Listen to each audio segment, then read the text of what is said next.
It's now time for Talkin' Boxing with Billy C.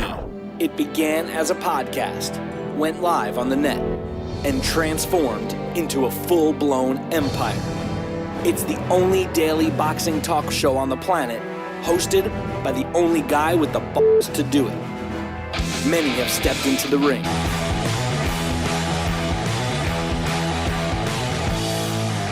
And we're coming to you live from the Billy C Studios in Lake George, New York. I'm Bill Calagione. It's time for the Billy C Show. Good morning, good day, good evening.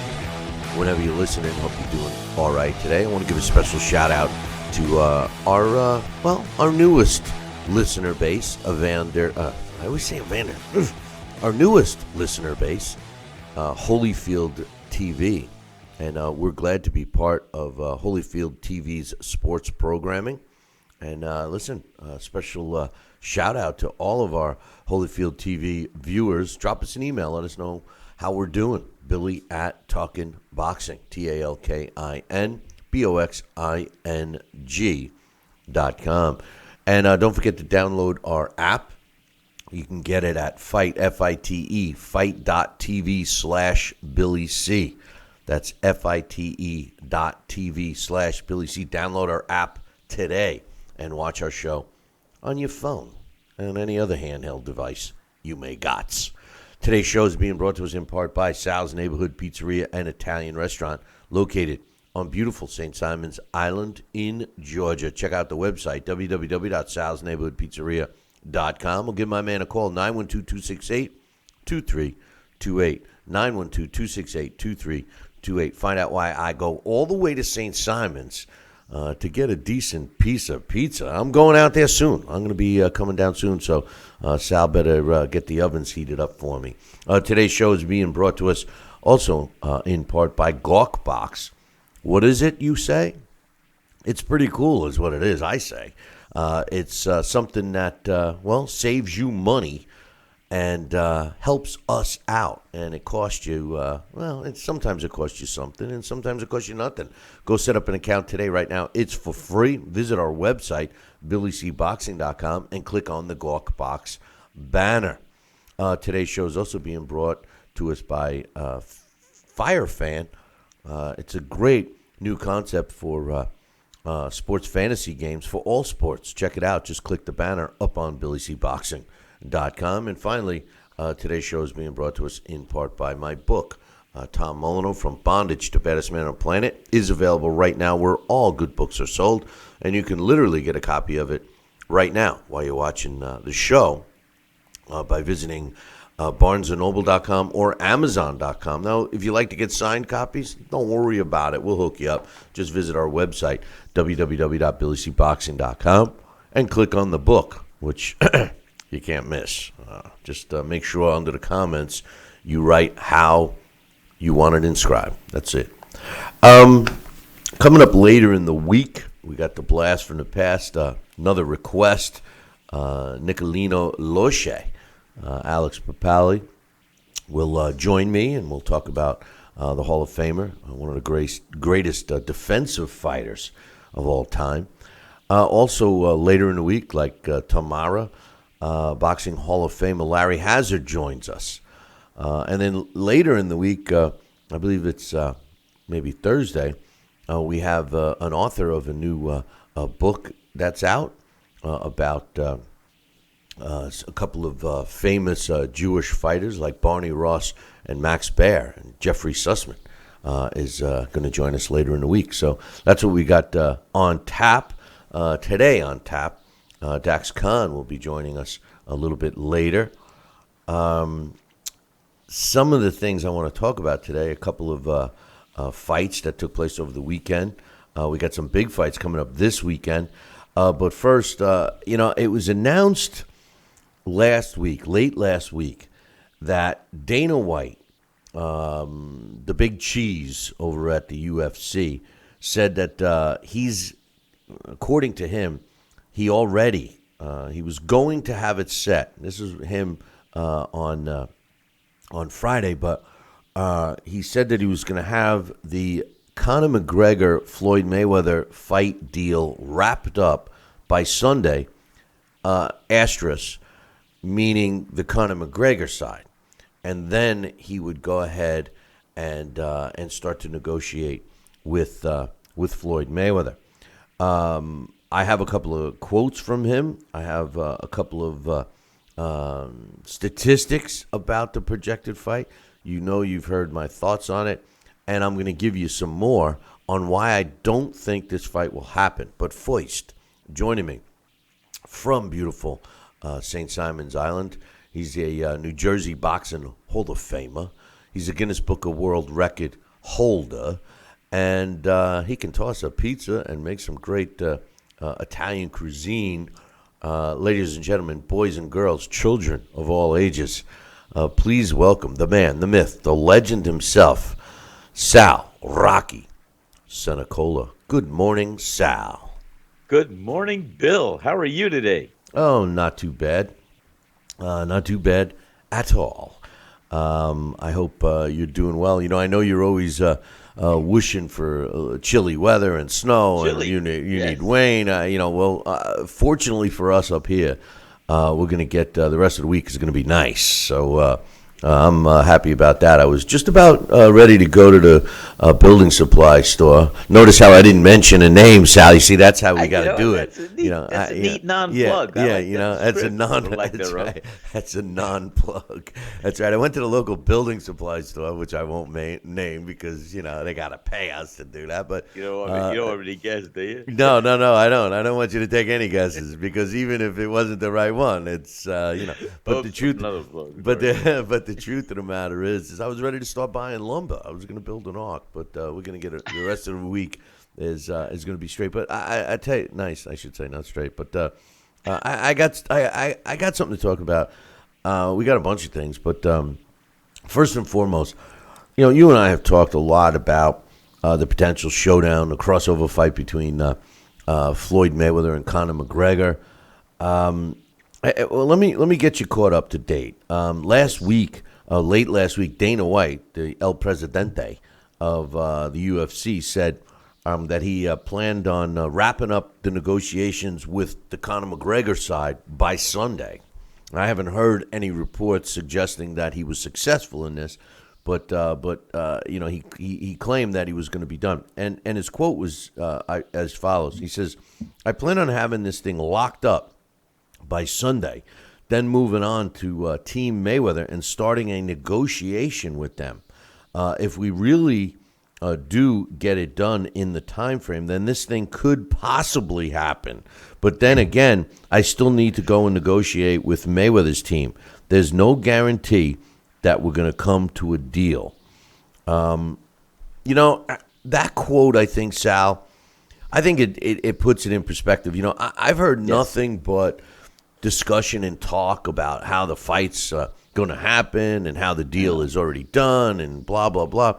But that quote to me, and putting aside whether he was successful or not with Conor McGregor, that kind of says that, I don't know, I'm reading between the lines. I don't think it's going to get done. What do you think? No, I agree with you. I mean, I thought for a good long time that this has been nothing but a smokescreen and nothing but a marketing ploy for whatever reason, to keep their names out there and in the public and to contend with maybe some other popular fights, such as the one coming up with Triple G and Canelo Alvarez, on that magnitude, that level, or something even larger, which they're trying to make this out of nothing in that sense. Not nothing, but, like I said, and no commission should ever sanction this kind of fight. It's not, when you say crossover fight, this is something that I personally really don't care to see unless it was, as you said, an exhibition or a crossover if Mayweather decides to go into MMA. Then I'd say, hey, that's going to be interesting. Let's see this. But other than that, as a sanctioned professional boxing match, no, it has no right in being in the same stadium or same arena with other professional fighters. Mike Tyson, we talked about that last week, I think. Mike Tyson had said exactly that should the fight have been in an MMA cage, he thinks it would be great. But in all fairness to Floyd Mayweather, And just like it's not really fair to Conor McGregor, Floyd was known for, and his boxing ability, still known for his boxing ability.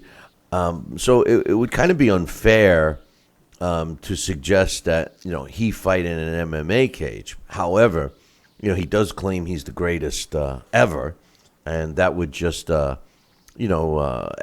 that greatness. And like I've always said, if it was an exhibition, it really doesn't matter if he wins or loses, but it certainly would be huge if he won. But with that said, all discussions have always been maintained that the fight would be a boxing match, which, again, it won't be fair. Conor McGregor, no disrespect to him, has no chance against Floyd Mayweather inside the squared circle under, standard boxing rules.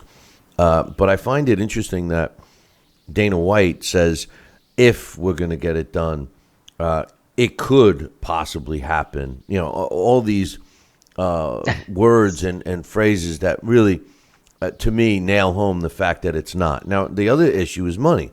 Conor McGregor was demanding $100 million to fight Floyd, and Dana White's talking 75, which is still a ton of money, and thinking that Floyd's going to get 100 when Floyd made twice that when he fought Manny Pacquiao. So the thing about Floyd is he's not going to take on a fight like this for peanuts. And the other issue, and the most important to me, is the commission issue. I just can't see a reputable commission, most likely Nevada, because that's where Floyd fights, approving this fight. No matter how successful Conor McGregor is, he's never boxed professionally. And, Floyd Mayweather's 49-0. I mean, you just can't approve a fight like that. You just can't. Unless it's an exhibition. If it's an exhibition, I'll be the first to pay for it.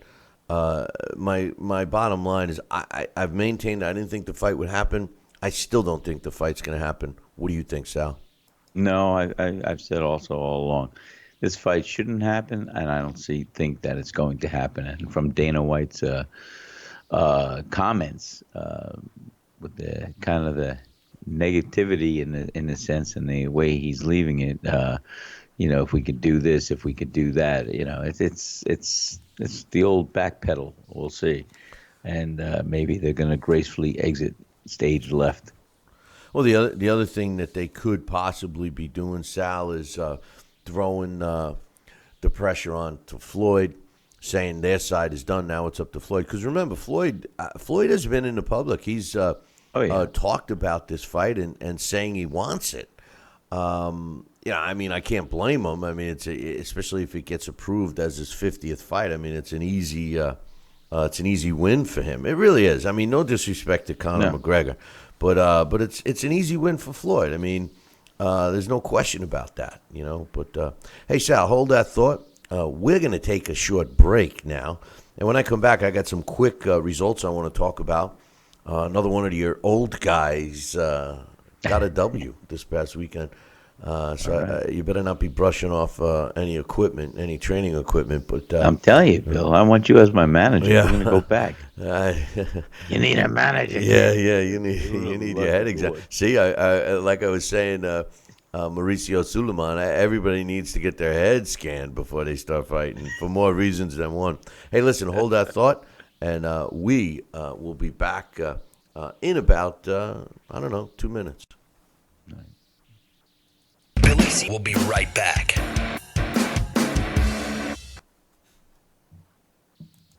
Endless pools are an incredible alternative to traditional pools, making it easy and inexpensive to swim at home. Exercise year-round against a smooth current set to your desired pace and temperature. With our new underwater treadmill, you can walk or run without stressing your joints. Endless pools are simple to install and even simpler to maintain. The water stays crystal clear with almost no chlorine. Call for your free idea kit and experience the freedom of swimming at home. Tell me, Kenny, how is it you rub my belly so fine with that secret rub of yours? And don't even tell me what you're gonna do next. I love you, Kenny Bear. Tell me, Kenny baby, What you gonna do next? Kenny Bear's Old Florida Barbecue Rub and Seasoning. Grab a bottle today.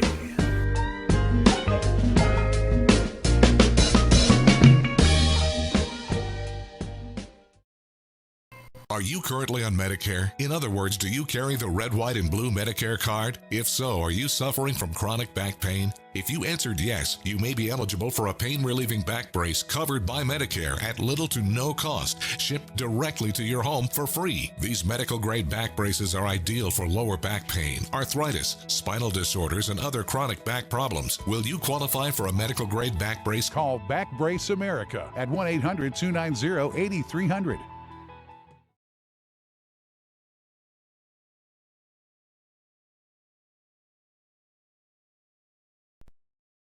Or feel the wrath of the mighty mustache. Oh, that hurts. Why are you doing that to my face? I hate you. I hate you. That's BillyCBoxing.com. Consider this your warning. Now back to Billy C. Interact with the show at BillyCBoxing.com.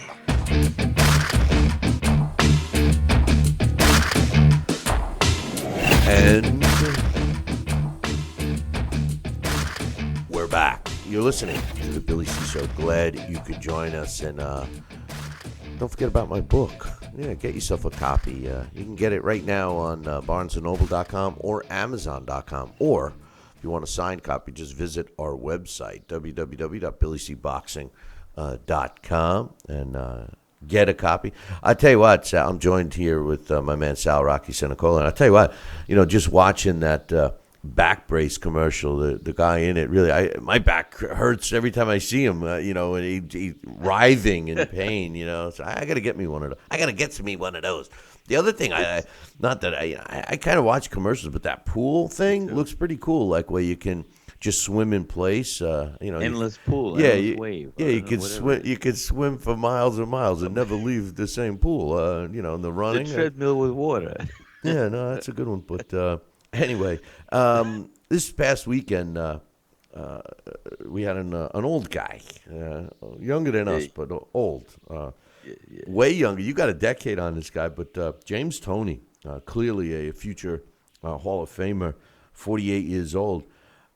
Stopped Mike Shepard at 26 seconds of the sixth round this past weekend in what was being billed as his final, no matter what, fight. Although after the fight he said he might fight again. But his record improved to 77 wins, 10 losses, 3 draws, 47 coming by knockout. Mike Shepard dropped to 24 wins, 21 losses, and a couple of draws with 10 knockouts.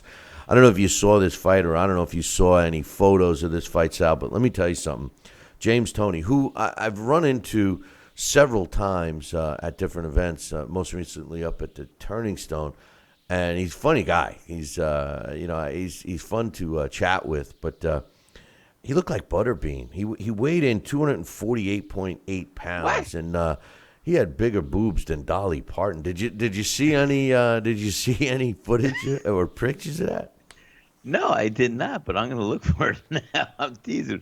Really? Wow. It was that heavy. And he started out fighting as a middleweight. Or, you know what? He might have even started at junior middleweight. I think he did. Yeah. I remember back in the late 80s. And, I'll tell you what, he that much weight, huh? Yeah, boy, that's 100 pounds heavier than what he started at. Well, he definitely looks it.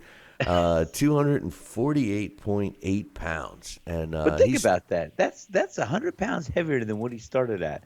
So there's obviously some talent that's underneath the layers of that skin. Oh no, he's as far as the talent. Listen, we're having some fun. We're jesting, but and he ingests, but we're jesting, but he likes to ingest and never passes by a buffet line. But the truth of the matter is no, he definitely looks out of shape. But he was a great defensive fighter. And Yes. James Toney, one of the all-time greats, is clearly he's a throwback fighter. A guy, 90 fights. I mean, come on, That's unbelievable. That's beautiful. But, I mean, that's wow. A yeah. lot of wars. So congratulations to him, and he went Yes. out like this in his hometown or close to it, and went out with a KO. Hopefully he does decide, because guys like this, I mean, the only thing he could fight for is to get 100 fights under his belt. That means we got to watch him fight 10 more times, and if he keeps going at the rate he is, he might be 300 pounds by the 10th fight. But anyway, some other fight results just to get you caught up in some meaningful fights that took place over this past weekend. A champion as far as the WBA is concerned, super flyweight champ, Khaled Yafai improved to 22-0 with 14 knockouts when he won a 12-round decision over Suguru Muranaka, who drops to 25-3-1. The way the judges scored it, two had it. One judge had it 118-108, and two had it 119-107. In another fight that was probably the most entertaining fight of the weekend, in the super middleweight division, which seems to be heating up a little bit right now. And Anvi Yildirim improved to 16-0 with 12 knockouts when he beat Marco Antonio Parabon on Saturday night in Mexico. These guys, it was a slugfest, Sal, and at the end, the scores were similar they were all similar to each other. Two of the judges had it 77-75, and one judge had it 76-76. So that's what happened in that fight. So, congratulations to Yildirim. And a couple other fights. One I wanted to mention, in England, Josh Warrington remained undefeated when he improved to 25-0. With 5 knockouts when he won a 12-round majority decision over former world champ Kiko Martinez, who drops to 36-8-1 with 26 knockouts, 116-112 twice, and one judge had it even at 114-114. Not sure if you guys had a chance to watch this fight, but a lot of people on social media, and maybe we'll ask Dax when he comes on a little bit later, felt that Kiko Martinez won. The problem with Kiko at this point is he's kind of been labeled as the proverbial opponent, Sal.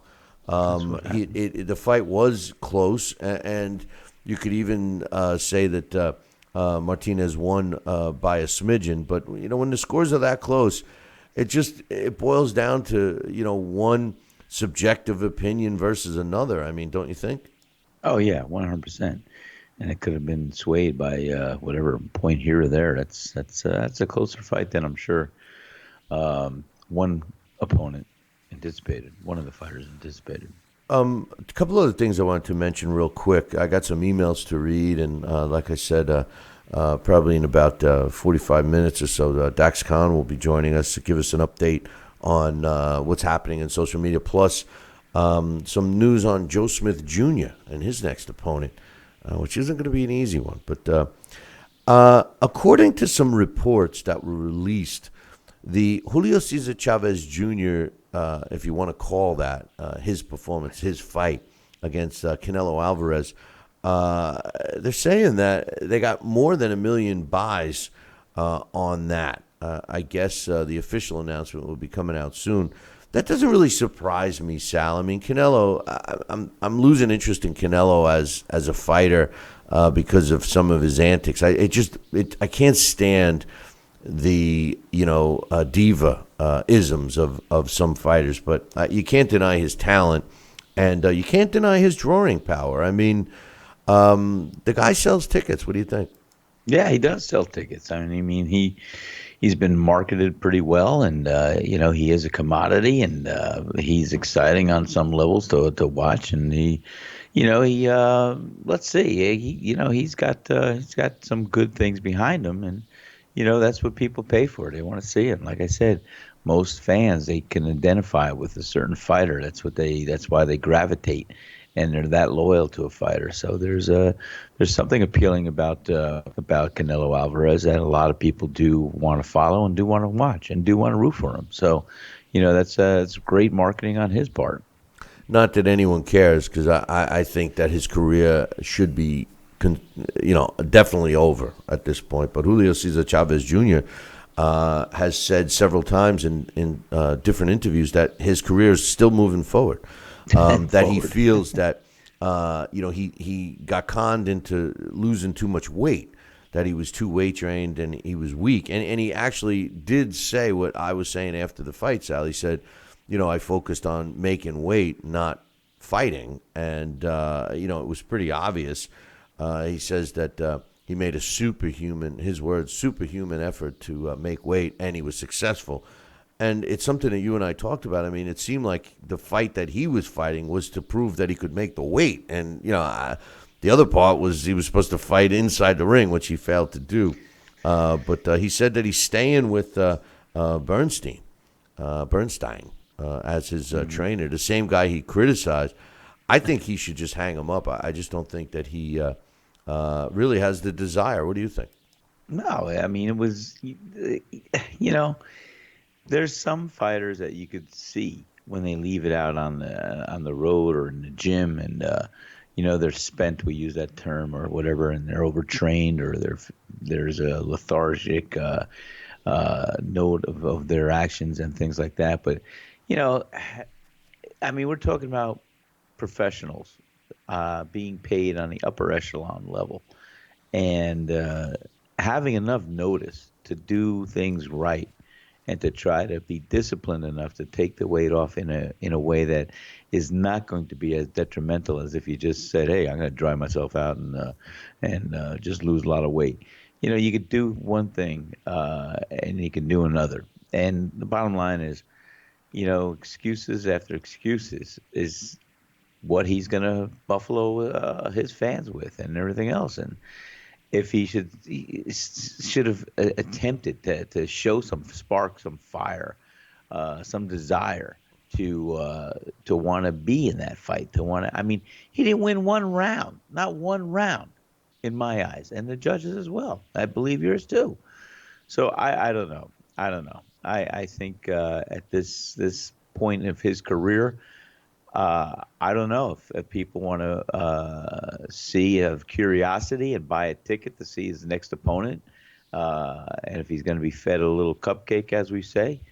I still don't see the reasoning or the reality of what it's going to do for him at this point.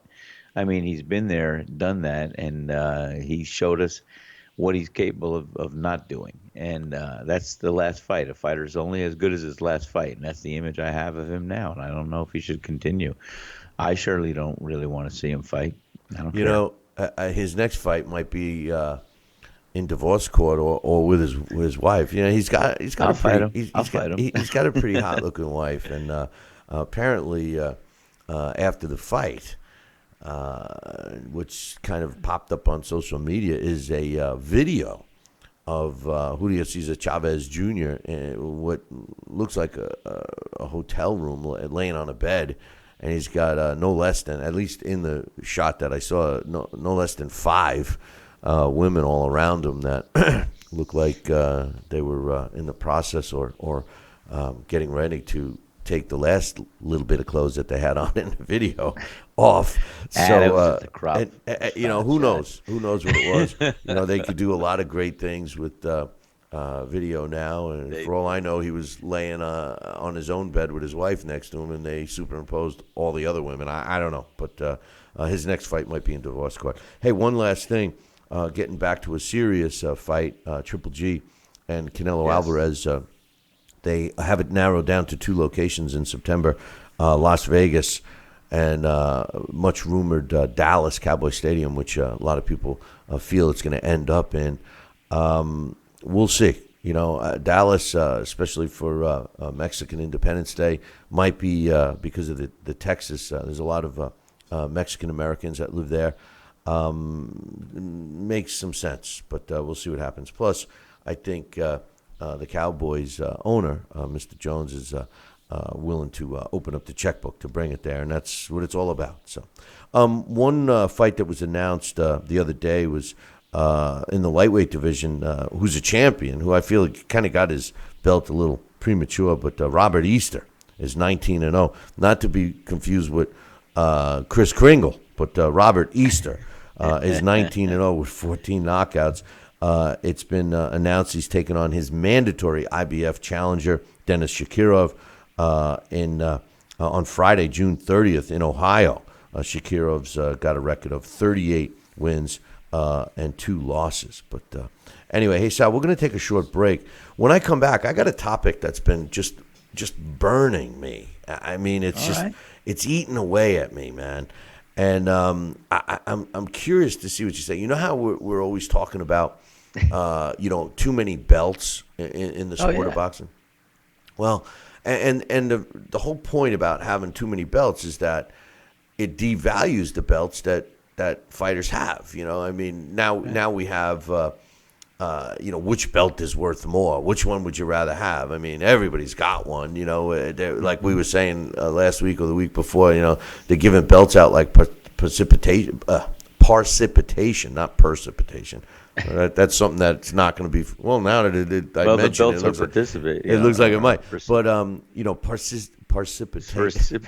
Precipitation. Right. Those trophies that the little kids get just for being on the team. That's the way World Championship belts are. Well, how about Halls of Fame? How about all the Hall of Fames that are popping up? Hold that thought, because that's what we're going to talk about in about 2. Billy C will be right back. Part of the Billy C Boxing Network. Endless pools are an incredible alternative to traditional pools, making it easy and inexpensive to swim at home. Exercise year-round against a smooth current set to your desired pace and temperature. With our new underwater treadmill, you can walk or run without stressing your joints. Endless pools are simple to install and even simpler to maintain. The water stays crystal clear with almost no chlorine. Call for your free idea kit and experience the freedom of swimming at home. Snacking has never been this exciting. At Graze.com, we combine wholesome ingredients with the flavors we all love to create over 100 exciting snacks, like these. We'd love to send you a Graze sampler box for free. Just go to Graze.com, enter the code ENJOY36, and we'll mail your free box to your home or office. Join thousands of Grazers already in love with our exciting snacks. So come to Graze.com for your first box free. Are you currently on Medicare? In other words, do you carry the red, white, and blue Medicare card? If so, are you suffering from chronic back pain? If you answered yes, you may be eligible for a pain-relieving back brace covered by Medicare at little to no cost, shipped directly to your home for free. These medical-grade back braces are ideal for lower back pain, arthritis, spinal disorders, and other chronic back problems. Will you qualify for a medical-grade back brace? Call Back Brace America at 1-800-290-8300.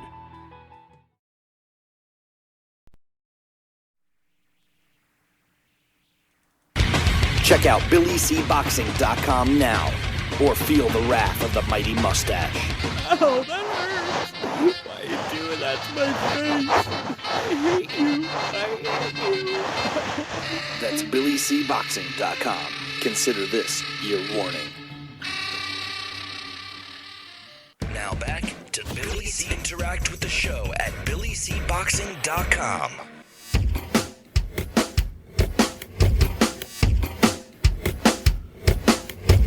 And we're back. You're listening to the Billy C Show, and special shout out to all of our new viewers on the Holyfield Television Network. We're glad to be available to you guys, and would love to hear from you. Let us know how we're doing. Drop us an email, billy@talkinboxing. That's TALKINBOXING.com. Remember, we're going to be reading some emails here in a little bit, but if you take the time to drop us an email, we'll take the time to read it. And you don't have to always agree with us either. We may never, read another one again. No, that's not true. Joining me right now, Sal Rocky Senicola. And Sal, before we went to break, we were talking about Halls of Fame. Well, first we were talking about participation Yes. belts, which more commonly. My man Dax is in there giving me, telling me how to say it. Participation. But I see he's spelling it phonetically. yeah. Thanks, Dax. But Mister, you and Dax together. You're like Satchmo and Slip Mahoney, and you guys are telling me how to talk. But anyway, the truth of the matter is the belts are. Given out like participation trophies. Well, now Halls of Fame are too, and I believe that every sport needs a Hall of Fame. I also believe that the athletes that get inducted into these athletes that get indicted into these Hall of Fame. these athletes that get inducted into the Hall of Fames need to be inducted for the impact, not only their skill set in their field of play, whether it's boxing, football, baseball, whatever, but the impact that they made on that sport. For example, a lot of people felt that Boom Boom Mancini or Arturo Gatti should not have been inducted into the Boxing Hall of Fame. And I disagreed. I felt that both had made a significant impact on the sport, and both demonstrated that they were extremely talented fighters. But the bottom line is that I feel that the amount of Halls of Fame, just like belts, the more there are, the more diluted those awards become. And we started with the states. The states started. Well, we got the Hall of Fame. Then we got the New York boxing, specifically boxing. New York Boxing Hall of Fame, Florida Boxing Hall of Fame. New Jersey's got one now, and Alabama has one. And what really bothered me is when I read that Deontay Wilder was inducted into the new Alabama Boxing Hall of Fame. Joe Louis, Petey Sarin, Eddie Surratt, and Billy Martin were all, and Deontay Wilder were all included in the inaugural class of 2017 for the Alabama Boxing Hall of Fame. Now, I get it with Joe Louis and Petey Sarin and Eddie Surratt and even Billy Martin, but Deontay Wilder. How the hell does he get inducted into a Hall of Fame? I mean, they put a little asterisk there that he was inducted because of his success as an amateur, which is an oxymoron for Halls of Fame. I mean, no disrespect to collegiate athletes or amateur athletes, but if there's, maybe we need to create an amateur Hall of Fame. But there is no way. What's that? They may have them. Yeah, well, I'm saying now, get another one each state. But my point is when you think of Halls of Fame, at least when I think of Halls of Fame, I think of professionals. I think of professional Hall of Fame. Baseball is known up in Cooperstown, and of course in Canton, Ohio, the NFL Football Hall of Fame, and in Springfield, the National Basketball Hall of Fame. All of these Halls of Fame represent the athletes that played professionally. Now, there are some amateur and historical figures that were not professionals or even non-participants, participants in the man. Every day I have a trouble with a word or two, and today it's participation. But anyway. Yes, there are exceptions. Well, in Deontay Wilder's case, and I always find myself talking negatively about him when I really like him, as a person. I know you do. The truth of the matter is this guy should not have been. His career's not over yet. I could see. I'm having a hard time with that. Yeah, I could see him getting inducted. No, I could see him getting inducted, Sal, even for the same reasons he was inducted this past weekend. But after his career is over, don't you have to finish the career before you're inducted? I mean, most places make you wait 5 years before you're in. And if they want to look at the contribution that Deontay Wilder made to the state of Alabama and the sport of boxing, well, you digest it all after the career is over. he's still active. He's, as far as I recall, he's still pounding his chest saying he's the best heavyweight in the world, and he hasn't accomplished anything yet. He got a bronze medal in an Olympics that wasn't known for one of the greatest Olympics. He didn't even have an extended amateur career. The more I think of Deontay Wilder, the fighter, not the human being, but the fighter, the more I think he's totally a fraud. I mean, he's totally a fabricated, built-up character. What do you think, Sal? Well, as far as his level of professionalism or as being inducted in the Hall of Fame, I don't think anybody currently active should be inducted into a Hall of Fame. I mean, as you said, that's what happens after you retire. Those are one of the next things that a top world-class athlete could look forward to, is that maybe his accomplishments will be noted by the most credible components of his sport that he would look forward to being included in with other Hall of Famers. So, I think that they may be premature and maybe wait till a fighter retires for good. No, but or so. But the bottom line is, I think it's not. I don't know. I don't know how credible it really should look at and should be. And Deontay Wilder, as you said, he's a good guy. I mean, he has nothing. We have nothing against him personally. And you know what? If he's pounding his chest, we just want to see his fist back up with his mouth and his intentions are. I mean, that's all. That's all we're asking for. Let him fight the best out there and let him beat those guys, and that'll be a future trait and words that we can count on and talk about when we induct him into a Hall of Fame after he's retired. Yeah, I mean, the whole idea of a Hall of Fame is to recognize athletes after they're done. Their accomplishments, yes, what they did and what their value was to the sport. Exactly that, Bill. And, it's not just the average Joe, on that level. It's something that, you saw some fighters out there that had the fire, the passion, the belief ability, and they had some things that they just wanted to bring to the sport that made it special for their fans and for themselves. And but they should be retired. And Deontay Wilder is an active fighter who is still trying to build his legacy and still trying to establish his worth into the boxing world class arena. Yeah, I mean, definitely. You gotta give. So what happens if Deontay Wilder ends up proving us all wrong, and he goes and he destroys Anthony Joshua, and he really becomes the legend that is in his mind about himself. Yes. After, well, what do?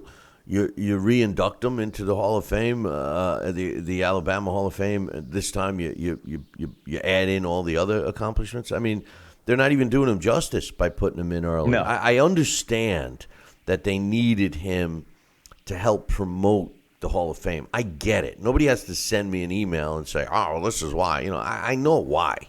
But my main point here is that too much. Listen. I've been in my life. I've been in my own business most of the time, and it's the basic first thing you learn in business: supply and demand. I mean, it's the very first thing. If you've ever taken a business class, even they probably have business classes in kindergarten now, but your first business class you're going to learn is supply and demand. And halls of fame and championship belts, they go against that rule, and the only reason is greed, Sal.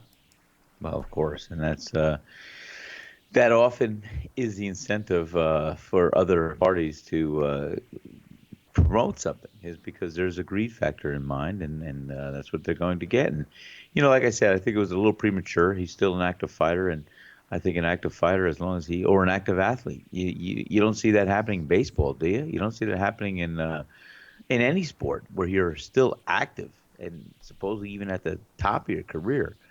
I don't think they will induct you because the bottom line is you still have more of the story to write. You still have more of the accomplishments that can be uh, part of your trophy case that when you are inducted in the Hall of Fame. So, it was again marketing and credibility and everything else. But I think in my mind it just backfired because they should wait till a fighter or an athlete is retired and then get all of what he amassed over a lifetime in his career and put that on his resume when you induct him. No doubt, and I think you said it best. I mean, he's still got his career in front of him to continue writing it. I mean, That's right. it's almost like they put him out to pasture already. And nothing for nothing. If they just needed names, they have Joe Louis, but Evander Holyfield, who's getting inducted into the main boxing Hall of Fame, International Boxing Hall of Fame this year.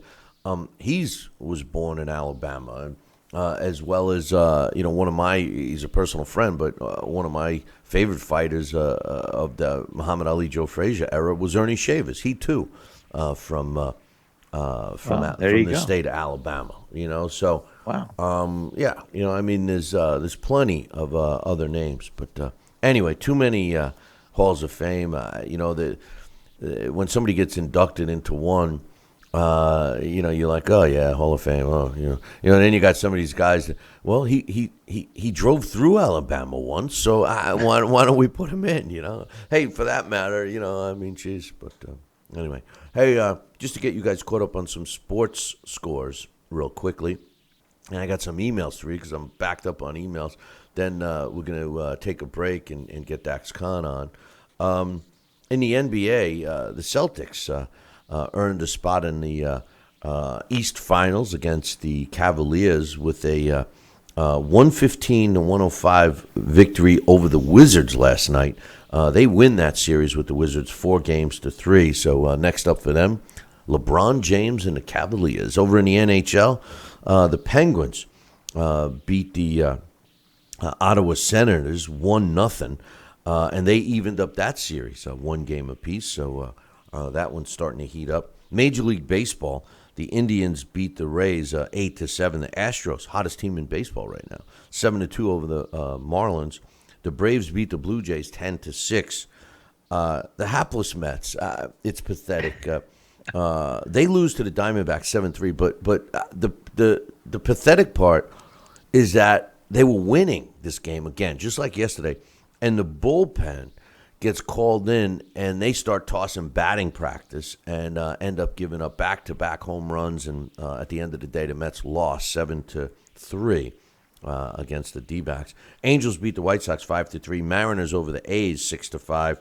The Padres beat the Brewers 6-5 in 10 innings, and I think the Brewers lost because they were the last team to play the Mets, and they just got tired of hitting home runs and scoring runs against the Mets. They needed a rest, and they decided to only go 10 innings against the Padres and take their rest there. And the Giants topped the Dodgers 8-4. So the Mets are in trouble, and I'm embarrassed to admit that I'm a fan. But I got some emails, Sal, so let's get going. This one's from our man Mike from Michigan. And the subject is pretty funny. He adds in his subject line, Oscar de la Liar. Oscar de la Liar. So let's see what he says. Right. Let's see what he says. He says, so am I the only one that feels that every word that comes out of that fishnet stocking wearing, marinated loving piece of crap who happens to own Golden Boy Promotions, Mr. Golden Boy himself, is a lie? He says, first, Canelo wasn't a middleweight. Couldn't fight Triple G because Canelo was still growing into his man strength. Then, at an attempt to save face, Oscar said they made an offer, which was all smoke and mirrors, and then Canelo actually moves down 1 pound to prove he wasn't a middleweight, picks the absolute weakest of champions to fight, and takes on Liam Smith. Then he moves up to face an over-the-hill, severely dehydrated and starved Julio Cesar Chavez Jr. at, and he puts in parentheses LOL, 164.5 pounds. So I guess Canelo grew into his man strength overnight and then cashed in on one of his worst fights I've ever seen. Thank God I didn't buy it. And that's his prep for Triple G. Okay, all of this contradictory of what Oscar has said in the past. Okay, fine, he's a liar. I can live with it as long as I get to see Triple G in the ring with Canelo in September. And though Triple G is not a natural middleweight, he's going Tinge fighting Canelo. I don't get that, but going Tinge fighting Canelo with a weight disadvantage, that's a guarantee. Triple G should approach this like he's approached Lemieux and Jacobs. A combination of that jab, best jab in boxing next to Kovalev, and we already next best jab in boxing next to Kovalev. I know that Triple G has a decent jab, but I don't know if it's the best in boxing. And Kovalev, I certainly don't think of as a great jab thrower. He's got a good jab when he throws it, but anyway, he throws it with a purpose, and it can hurt you too. Yeah, well, I love fighters that throw a jab with some pop. Yeah. But don't be fooled, even if it knocks someone out. The punch stats will show it as a jab. Anyway, he says, we already know Canelo will tire, and if he has any game plan at all that's going to be effective, he'd better get those cinder blocks out of his shoes. And when he does get tired, he better not hang out on the ropes. The only attributes Canelo has is that he can be used as assets against Triple G are faster hands, upper body movement, and his weight. I'd pick Jacobs to beat Canelo. I'd pick a lot of guys to beat Canelo. I just pray Triple G hasn't gotten old or complacent since he was dominating actual contenders. Don't even get me started on the resumes of both guys. Triple G owns him in that department because he fought prime fighters, just no huge names like the redheaded Mexican. Long time, no communication, Billy. Thanks, Mike from Michigan. I don't know. I'll let you comment first on that email. Sal, what do you think? Well, I do think Triple G is going to break down Canelo with a body attack, and then he's going to be able to take care of him on the ropes a little more effectively than what we saw Julio Cesar Chavez Jr. attempt to do. That's just my opinion early on. I think there are a lot of fighters out there capable of either exposing or possibly beating Canelo Alvarez. I think Dave Lemieux would give him a hell of a fight. And, I think Dave Lemieux, when he's right, I think he can give a lot of these guys a hell of a fight because you cannot deny his power. But, like I said, I was a big Canelo fan, as you remember. And I still am to a degree. I mean, I still respect his ability, his skills, and he's been great at marketing himself and Golden Boy as well. And he is one of the Golden Boys out there as boxing today. So I can't deny that. Nah, everybody's all on Triple G's case now. I mean, Billy Joe Saunders is talking smack about him, making claims that he's weakened because he gets tested so much for steroids. I don't know if he was insinuating that he's on steroids or what, but you could look at that a couple of different ways. There was an article written about that recently, and they do test you at any time. Maybe I don't know, but the only thing we got is that Triple G didn't look fantastic in his last two fights, although one of them he broke the guy's eye socket. I was going to say. And the other one he dropped the guy and wanted to, he just kept winning, So, I don't know, but it is a fight that we want to see. As far as resumes, I do give the edge of a better-looking resume to Canelo. But Canelo has never faced a fighter like Triple G. And although Canelo does have hand speed and youth, and it's going to be a good fight. I think the fight is going to be good. I don't think Triple G is going to destroy Canelo like I would have said if you asked me this when we first wanted to see the fight. It is going to be interesting to see what the weight situation is. I would hope that the weight limit is going to be 160. That's it. That's what it should be. It's a middleweight fight. It should be 160. Right. Let's see. We got a couple of more emails here. This one's from my man, Coach. He says, just to touch on the show that you had about the Canelo and Chavez Jr. Fight possibly being fixed. He says, well, Now you have Canadian light heavyweight champ Adonis Stevenson paying Canadian-based Elda Alvarez to step aside, to pay them step aside money to face unbeaten Shawnee Monahan on Long Island. Then when word hits the streets that Monahan is training like an animal, Steven pulls out of that fight and decides to go back and fight Fonfara in his hometown of Quebec. He goes Fonfara in a rematch after he got stopped by Joe Smith. How does that happen? Then to finalize the WWE move, Alvarez, after getting step-aside money, is fighting fellow Canadian Jean Pascal, and the winner gets Stevenson. So two hard-working up-and-comers get put on hold so Stevenson can stay at home and fight familiar names rather than act like a champion and face top contenders. Guess what the common denominator is here? He says it's the WBC on all three fights: Canelo Chavez, Stevenson Fonfara, and Alvarez Pascal. When you consider the WBC has Monahan and Smith both ranked ahead of Pascal, you can easily see there is more than one way to fix fights. This time, they just serve it up on the path of least resistance. Interesting comments by my man Coach. And by the way, if you're watching or listening to the show live, I know there's several chat rooms available to you, but the one that we comment on, and my man Coach is in right now, is the one up on BillyCBoxing.com. I find it appalling that Adonis Stevenson is choosing the path that he is, Sal. He's not, he brags that he's the linear champion, but it is clear that he picks the easiest opposition. Again, just another fighter trying to emulate and copy Floyd Mayweather.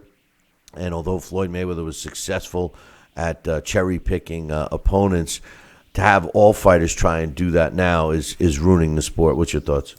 Well, of course. I mean, that's it's usually is the matchmakers, the promoters, the managers. They all agree about the fights, and you propose it to the fighter, and hey, this is why we think this fight's gonna be of significance. And now it's like, hey, let's do this and step aside money and everything else, and it's a different puzzle. It's a different maze that people work through these days than the old intent of what boxing was all about early on. Yeah, it's a shame. You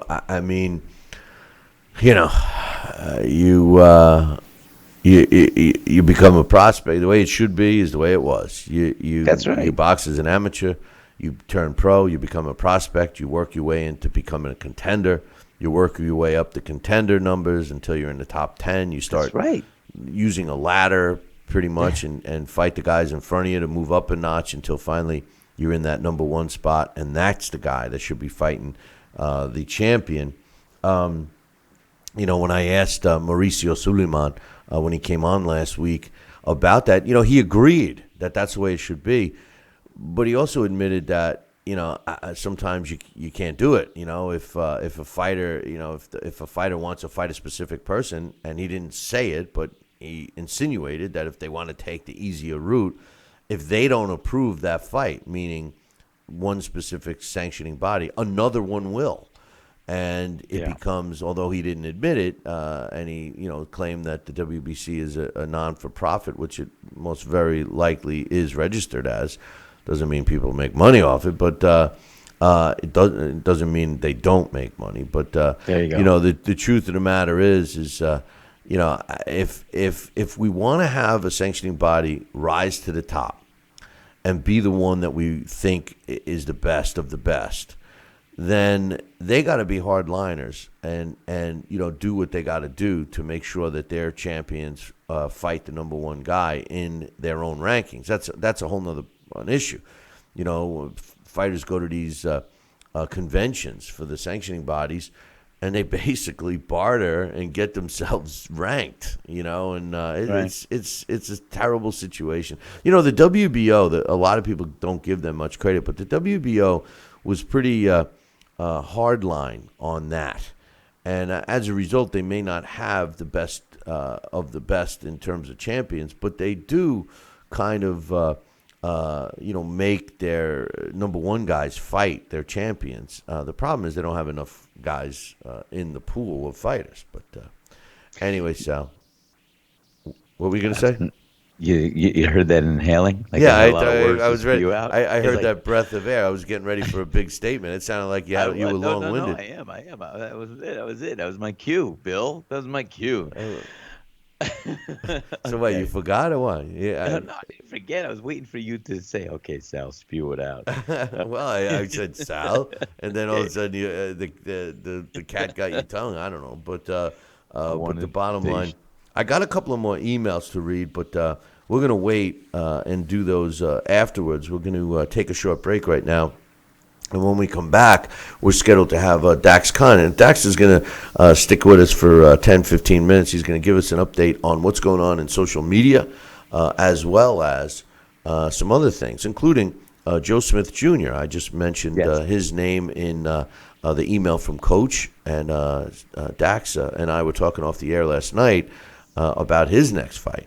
So we will take a short break. And when we come back, we'll talk to Dax. So don't go anywhere. We should, you know what? We should be back in, I don't know. What do you think, Sal?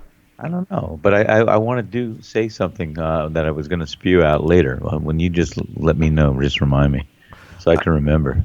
Remind me so I can remember. All right, sounds good. We're going to take a short break. We'll be back in 2. Check out BillyCBoxing.com now, or feel the wrath of the mighty mustache. Oh, that hurts. Why are you doing that to my face? I hate you. I hate you. That's BillyCBoxing.com. Consider this your warning. Snacking has never been this exciting. At Graze.com, we combine wholesome ingredients with the flavors we all love to create over 100 exciting snacks, like these. We'd love to send you a Graze sampler box for free. Just go to Graze.com, enter the code ENJOY36, and we'll mail your free box to your home or office. Join thousands of Grazers already in love with our exciting snacks. So come to Graze.com for your first box free. This message is for all Americans that owe $10,000 or more in back taxes to the IRS. Look, I know you want to keep ignoring those letters, but the problem isn't going away. It's really stressful, and you don't know where to turn. The good news is you have rights, and we can help resolve your IRS problems. If you owe more than $10,000 in back taxes, our qualified CPAs, tax negotiators, and support staff know the law and know how to get your situation under control legally and permanently. Call the number on your screen now and we will contact the IRS on your behalf, help you end wage garnishments, stop collection calls, remove tax liens, get rid of IRS and state tax penalties, and reduce the amount you owe if you qualify. You wouldn't go to fix your car without going to a mechanic, so why face the IRS without an experienced company that can help you?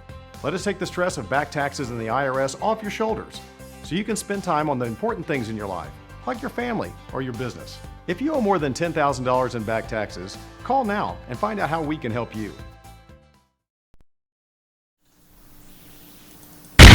Check out BillyCBoxing.com now, or feel the wrath of the mighty mustache.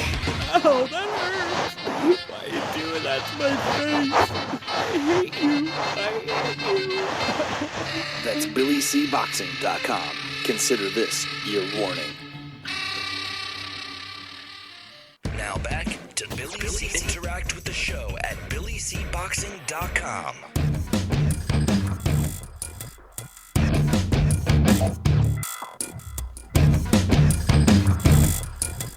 And we're back. You're listening to the Billy C. Show. Glad you could be with us. And hey, speaking of the Billy C. Show, don't forget about my book. Yeah, get a copy. It's available right now on Amazon.com or Barnes & Noble or even our own website. So feel free to grab a copy. And if you want one signed, you got to go to the website. Trust me, it's a quick read. It's 150 pages. I think you'll love it. You'll love it. Learn about this guy. Speaking of learning, we always learn something when this guy's on. Joining us right now, my main man, Dax Khan. What's up, Dax? Hey, how are you? Oh, How's not too bad. today? Not too bad. Morning, Dax. The rain finally morning. stopped in New York, huh? Finally, for how long, who knows? But it finally stopped for a little while anyway. This week is supposed to be good. So, hey, give us an update on social media before you give us the lowdown on Joe Smith Jr. Well, first, as if the Canelo situation wasn't bad enough, they just seem to continuously come out with something new about Julio Cesar Chavez Jr. to make that worse. If that wasn't probably the worst pay-per-view we've had in the last 2 decades, if maybe ever, come to find out, Nacho Berenstein says that Chavez Jr. was eating just slightly before the fight back inside the dressing room, and then of course he gets robbed by strippers back in his hotel room. This just gets worse and worse as time goes on. You would think that with something as that bad, there's an old saying that says, what, sometimes silence is the best thing. You know what? After you flop that much, just shut up already instead of keep bringing up things just to make fans more bitter. No doubt. I mean, Junior's proven to be not the sharpest tool in the box. That's all I'm saying, But and I don't even know why he continues. I think he just feels guilty to his pops. I really do.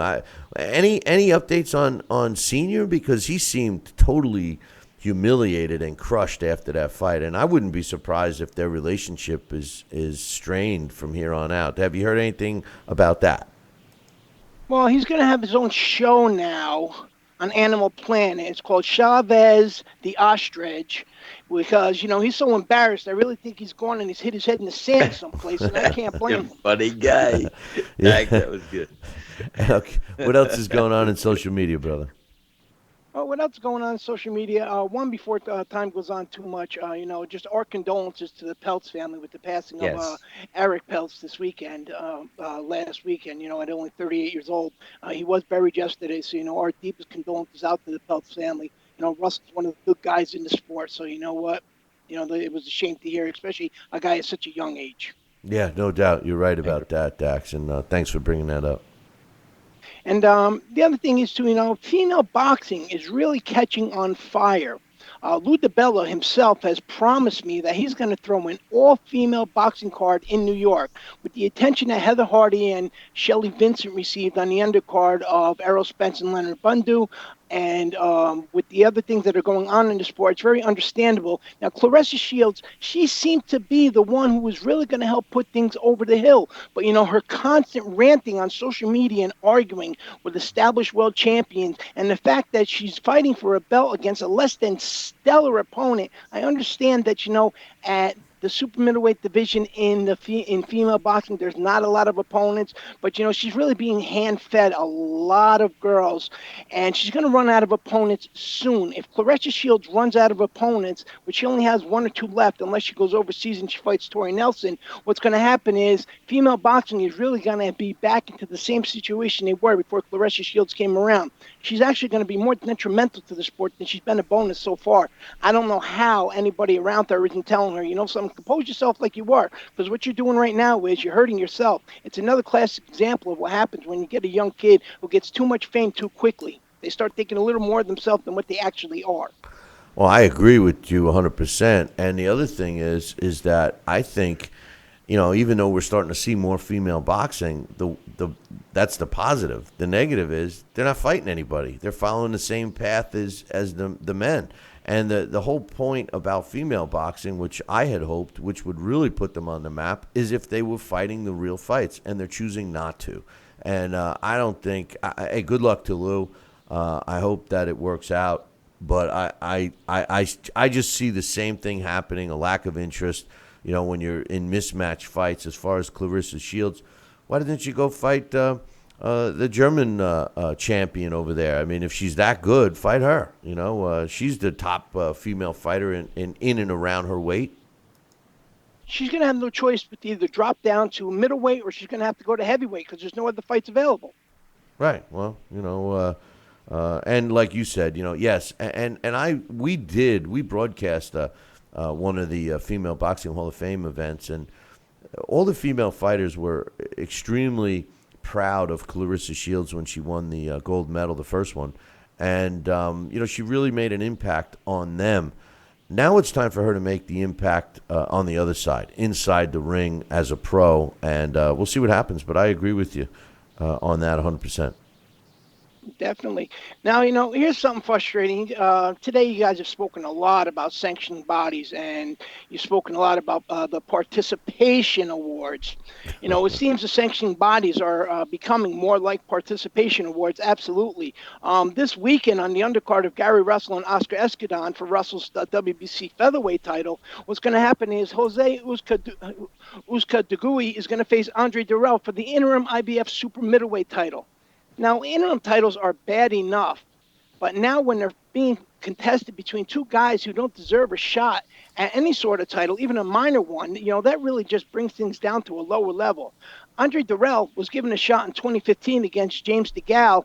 And, since then he's had a win over Blake Caparello. But really, when you look at the career of Andre Durrell, the biggest accomplishment he's had so far was a split decision loss against Carl Froch, and what might be the worst performance of Carl Froch's career. Other than that, he has a DQ win over Arthur Abraham. Now, Uza Kadui, his biggest win is over a very mediocre Julius Jackson. The last time he stepped up for any fighter of world caliber level was against Matt Korobov, and he ended up being nothing but a showcase opponent. So I just don't understand, how do they even make these guys fight for any version of a title? How do they even become interim title challengers, which is supposed to make you the number one challenger for the world title? And how does an interim title become vacant in the first place? Those are all good questions. Like, what came first, the chicken or the egg? But I tell you the truth, I think that fight, and this is my opinion, I think it's going to be a competitive fight. Uzugai is a good fighter. He's a hard puncher. Andre Durrell has just not done anything, like you said. And I think, just for the fight, forget the belt. I think the fight ought to be competitive. But fill us in on the Joe Smith Jr. situation. Last Thursday, Star Boxing streamed a live fight card in its entirety on Facebook. The commentators, Michael Woods and Ray Flores, as we spoke about, did a great job commentating and interacting with fans. It was a great event. Joe DeGuardia danced around the question when the name Joe Smith Jr. came up. He didn't seem too enthused about the question. He kept his comments short when they asked, who's Joe Smith Jr. going to be fighting next? They said, Stevenson chose to fight Fonfara. So another big fight for Joe is coming up soon. It'll be this summer. It's going to be against a big name, and it's going to be televised. He refused to comment any further on who that opponent is going to be. Now, prior to his reports, a lot of people believe that Joe Smith Jr. insulted Barrera with a short thing, considering Barrera's failed attempt at negotiation to get that fight up and a short notice bout against. We're losing you. We're losing you, Dax. We're losing you. Got me? Yeah, I got you now. All right. Sorry. So, prior to that, a lot of people believed that Joe Smith Jr. and Sullivan Barrera was a short thing, considering Barrera's recent failed negotiations with Artur Beterbiev and the short notice fight against No Hope or Paul Parker, fights against either Adonis Stevenson or New York fellow fan favorite Shawnee Monahan not materializing for Smith Jr. Reports of Barrera versus Smith Jr.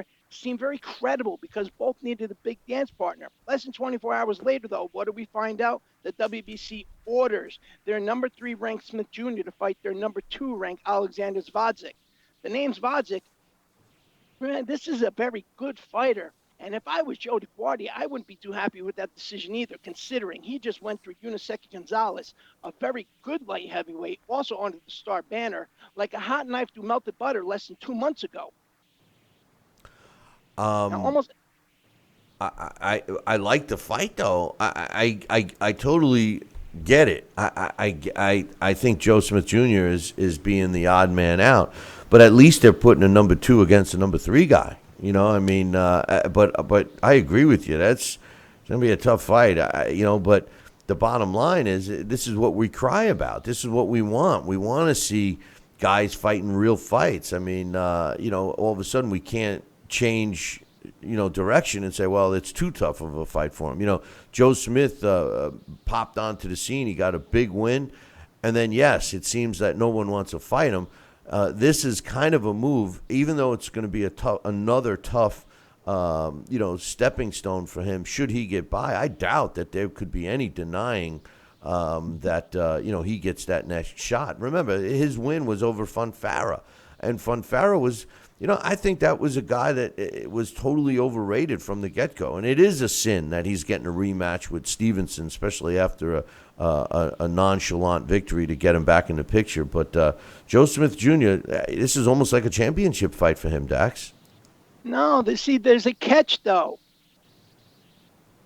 The catch going on there is Elidio Alvarez is the sanctioning body's #1 ranked fighter. Elidio Alvarez is also promoted by Group Yvonne Michelle, GYM, the same company that promotes Adonis Stevenson.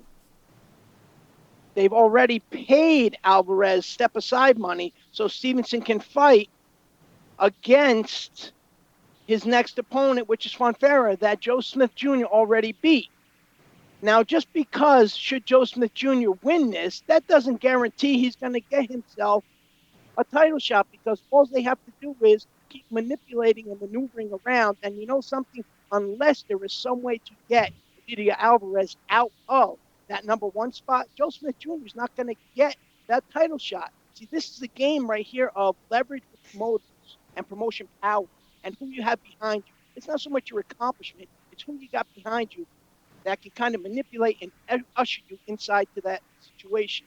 Now, of course, Joe DeGuardia doesn't have to accept that. He can say, you know what, my guy's going to go a different route. There's a lot of other big fights out there for Joe Smith Jr., but with Andre Ward and Kovalev 2 coming up, should Kovalev win his titles back, main events is going to get one of their guys in there, and that's going to be namely Sullivan Barrera, who's higher on the list in every sanctioning body except the WBC than Joe Smith Jr. And if Andre Ward retains his titles, Andre Ward, of course, he's going to take a layoff and he's going to look for a bigger money fight. And right now, Joe Smith Jr. at this stage is not the guy that can fund the type of money that Andre Ward wants. Your sound is going in and out, Dax, big time. But let me just say this. Keep one thing in mind. Promoters, we cry about the fact that fighters aren't busy enough anymore. But the key here is promoters willing to put on the event. And I think where, you got Alvarez and, Stevenson under the GYM banner, they know, and I say they, the sanctioning body, in this case the WBC, they know that Yvonne Michelle will put on an event. They know that he's got venue. They know that he's got a fan following. They know he's got TV deals. They know that this event can be put on. That puts him in the driver's seat. If Joe Smith Jr.'s promoter, Joe DeGuardia, and Star Boxing would invest any money at all into putting on a big event, they too would have more opportunities for the fighters. The fighters, the bottom line is, when a young fighter decides to sign with a promoter, most cases what they want, I want to stay busy, I want fights, and the promoter, oh yeah, we'll get you fights. But the key now is you got to see a promoter that does big fights, not just club fights, not just club shows that they throw you a sacrificial lamb and you get the W so that your value goes up, and then you get an opportunity to go fight some killer on their home turf, and that's what Joe DeGuardia is doing. You mentioned an extremely important point, Dax, about Yunieski Gonzalez. That was under the Star Banner promotion. Nothing against Star Banner, but this was a guy that, I had a lot of hope for. I was shocked that he got blown out the way he did. But maybe it's because of that simple path, that easy path to where he was with his shot. I unfortunately feel the same thing is going to happen to Joe Smith Jr. You're totally silent now, Dax. So anyway. Really? No, now we got you. So right, that's what I'm saying. It's who's behind you, not your accomplishments anymore. Right. That's exactly what's going on with this kid right here, and that's what's going to happen. There is no way he's going to get a shot at the winner of Kovalev and Ward. And what happens is that they're going to continuously dance around, win or lose against, Alexander Zvadzic. He's not going to get the shot there because they're going to dance around that. And the fact that you don't have that promoter for the reasons like you stated is what's going to hurt this kid's career. This is an unforgiving sport with a short memory. Highlight reel knockouts are forgotten the second a new one happens. And if you happen to be at the end of a highlight reel knockout, everything you've worked for, especially at this stage of your career, is totally just gone. Now, Alexander Bodzik, he's one of, the Klimas, one of his wrecking crews. He's on there, with the guys that, include the Alexander Usyk, Vasyl Lomachenko, Sergey Kovalev. He also has Top Rank behind him. Truth of the matter is, Alexander Bodzik is good for business. And a fight against Joe Smith Jr., win, lose, or draw, without the power behind him of a bigger promoter, what's going to happen is he's going to get lost into the shuffle, and he's going to end up fighting back at the Paramount. And his biggest career accomplishments are going to be his wins over an old Bernard Hopkins and his win over, as you stated, a very overrated Andre Fonfara. Not that they weren't great wins, but the fact of the matter is, if you're not given an opportunity to capitalize on that, everything that you fight for just totally gets lost inside the shuffle. Joe Smith Jr. is the guy you want to root for because he's doing in this sport exactly what the sport has always been about. He's using this opportunity to do something with his life that he would never be able to do any other way. He works a full-time job as a construction worker, and he still gets business done inside the ring.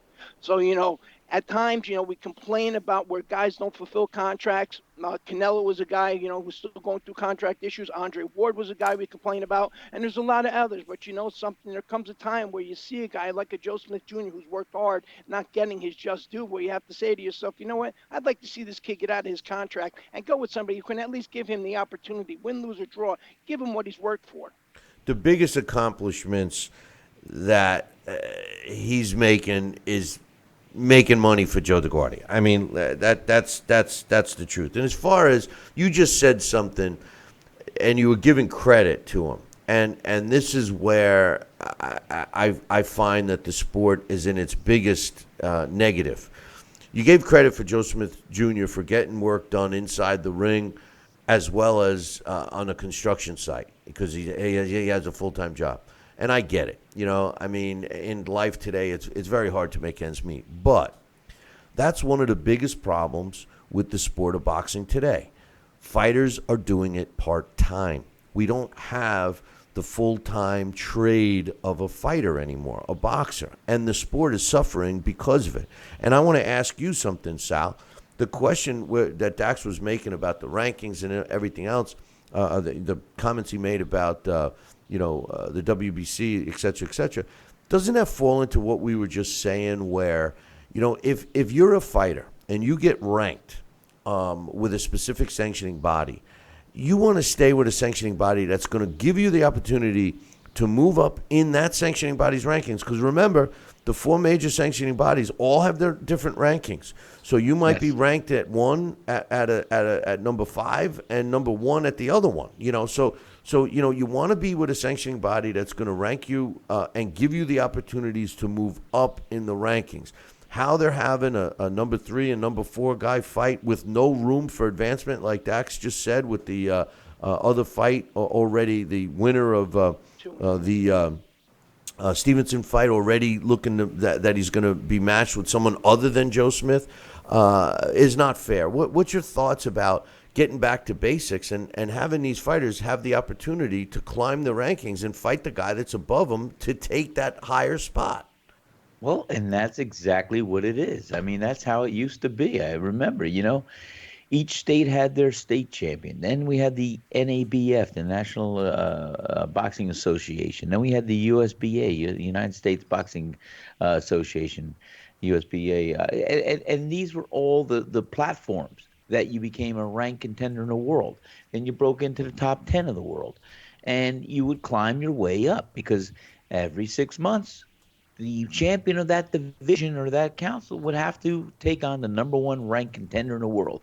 So you wanted to get to the number 1 spot, and you would look if you're number 10, you want to fight somebody in 9 or up to get higher. And that's the way it used to be, unless you had a manager that would pay some money off and buy your way up the ladder, and that happened too. But the bottom line is that's the old way, and that's part of my segue with my deep breath of what I wanted to say earlier. But Dax, it's hard. It's hard today with fighters and decisions that they make. And you made a great point about, should a guy fight in a tough fight and get knocked out, all of a sudden everything he's worked hard for goes down the drain. And the reason is because of the value that the media and promoters and television networks have put into the almighty O.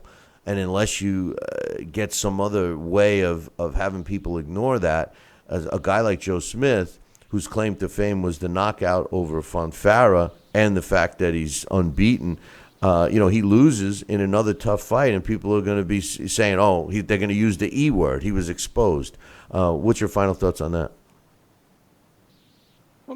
Final thoughts on that is, exactly what I said. It's about who you have behind you. Somebody in the chat room had mentioned about how come Vladimir Klitschko all of a sudden appeared in WBC rankings after a loss to Anthony Joshua. That was a totally different situation. That's the man that ran a division for over a decade. And what happened there was his inactivity was due to the fact that the rematch with Tyson Fury never materialized. One last thing, somebody mentioned about the Gervonta Davis and Liam Walsh face-off that took place before their upcoming fight this weekend, and Floyd Mayweather being there.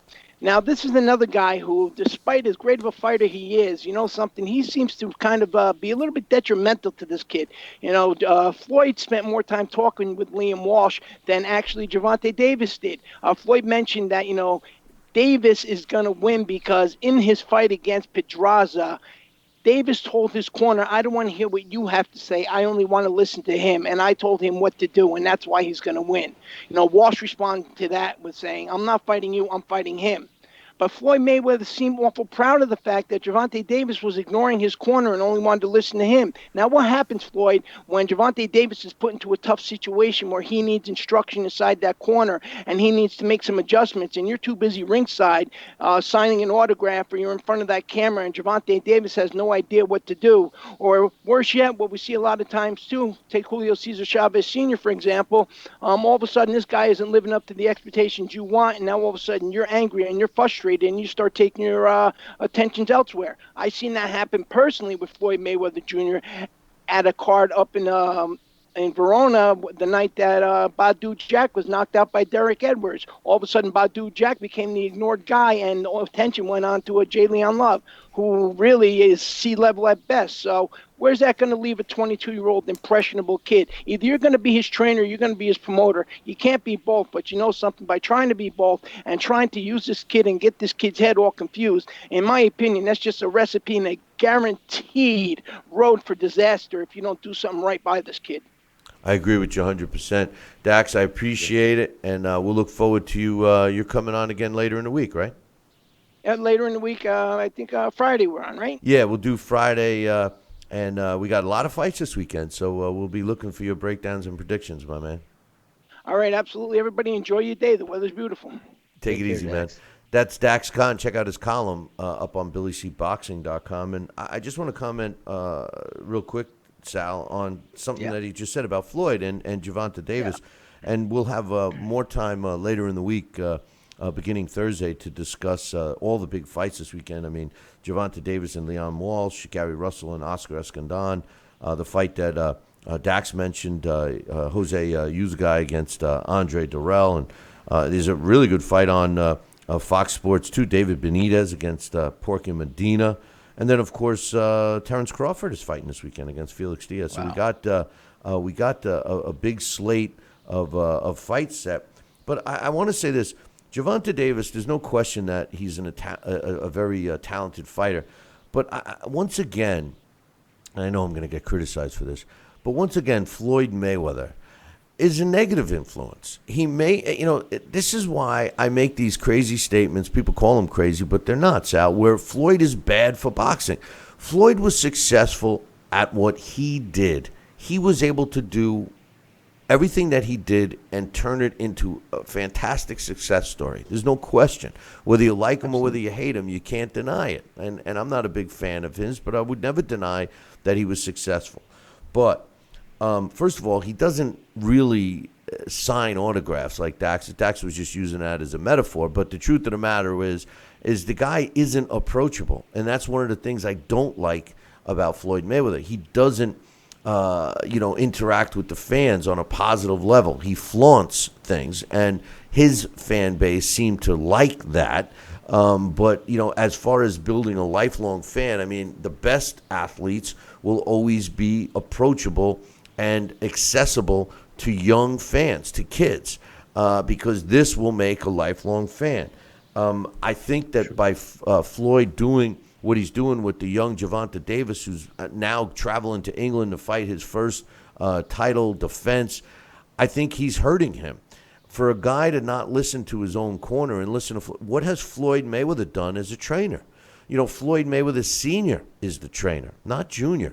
Junior may know everything that he needed to know to win fights with his own body and his own tactics. To try to teach that, you know, great fighters don't always make a great teacher. As a matter of fact, some not-so-great fighters have turned into great teachers.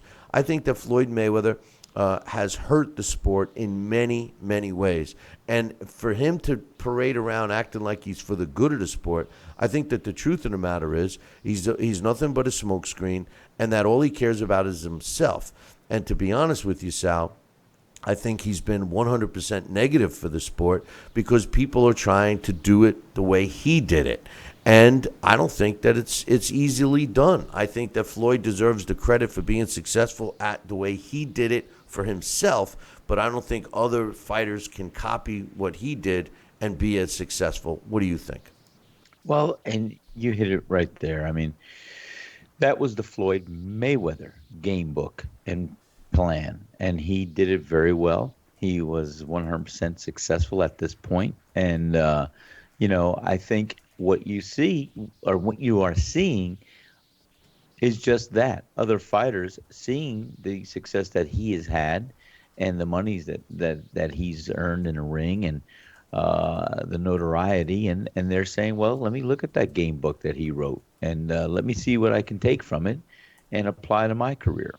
And nothing wrong with that on a level, but except for the fact that if it's diluting the integrity of the game of boxing, then, and I say that with a little tongue-in-cheek, then it could be bad for boxing.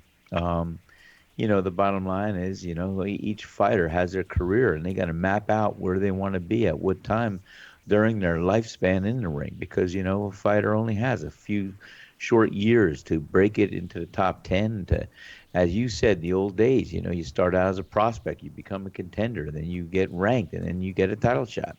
You got to do that in just a few short years. How do you want to best achieve that? And what do you want to do to market yourself and get the people in the team around you to move you in that direction?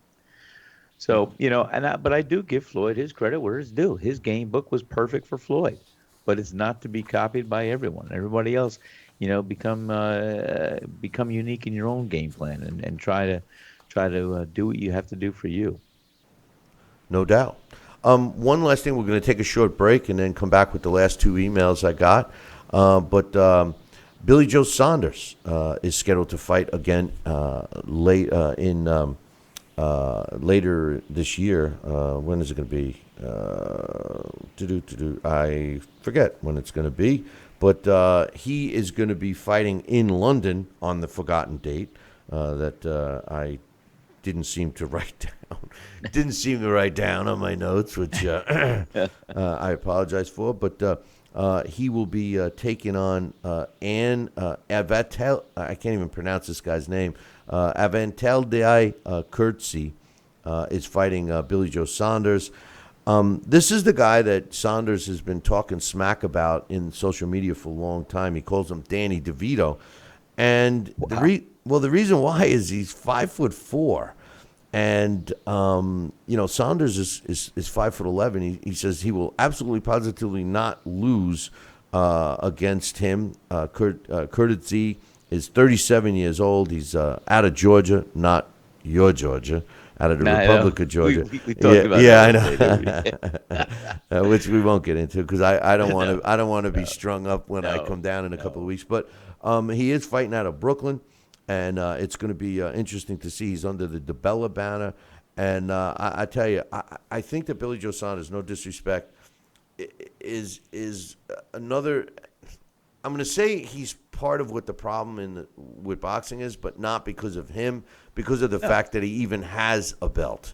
And that he's even able to say he's a world middleweight champion when I think everyone that even follows the sport of boxing all – look at Triple G as the middleweight world champion. So anyway, we'll see what happens at the Copper Box Arena in London when these guys get it on in the near future, which unfortunately I don't have in front of me. But hey, Sal, let's take a short break. I got a couple of more emails. We got our trivia question, which I'm still waiting for the guy who cried. There's a trail of tears from my studio all the way to, I won't mention his name, but his initials are Kevin, who's in the chat room, and I'm still waiting for him to get the answer correct. Kevin. But I'm going to give a couple of more hints today, and if we don't get it, I'm going to move on and save it. But anyway, don't go anywhere. We will be back in about 2. Billy C will be right back. Snacking has never been this exciting. At Graze.com, we combine wholesome ingredients with the flavors we all love to create over 100 exciting snacks. Like these. We'd love to send you a Graze sampler box for free. Just go to Graze.com, enter the code ENJOY36, and we'll mail your free box to your home or office. Join thousands of Grazers already in love with our exciting snacks. So come to Graze.com for your first box free. Are you currently on Medicare? In other words, do you carry the red, white, and blue Medicare card? If so, are you suffering from chronic back pain? If you answered yes, you may be eligible for a pain-relieving back brace covered by Medicare at little to no cost, shipped directly to your home for free. These medical-grade back braces are ideal for lower back pain, arthritis, spinal disorders, and other chronic back problems. Will you qualify for a medical-grade back brace? Call Back Brace America at 1-800-290-8300. Endless pools are an incredible alternative to traditional pools, making it easy and inexpensive to swim at home. Exercise year-round against a smooth current set to your desired pace and temperature. With our new underwater treadmill, you can walk or run without stressing your joints. Endless pools are simple to install and even simpler to maintain. The water stays crystal clear with almost no chlorine. Call for your free idea kit and experience the freedom of swimming at home. Check out BillyCBoxing.com now, or feel the wrath of the mighty mustache. Oh, that hurts. Why are you doing that to my face? I hate you. I hate you. That's BillyCBoxing.com. Consider this your warning. Now back to Billy C. Interact with the show at BillyCBoxing.com.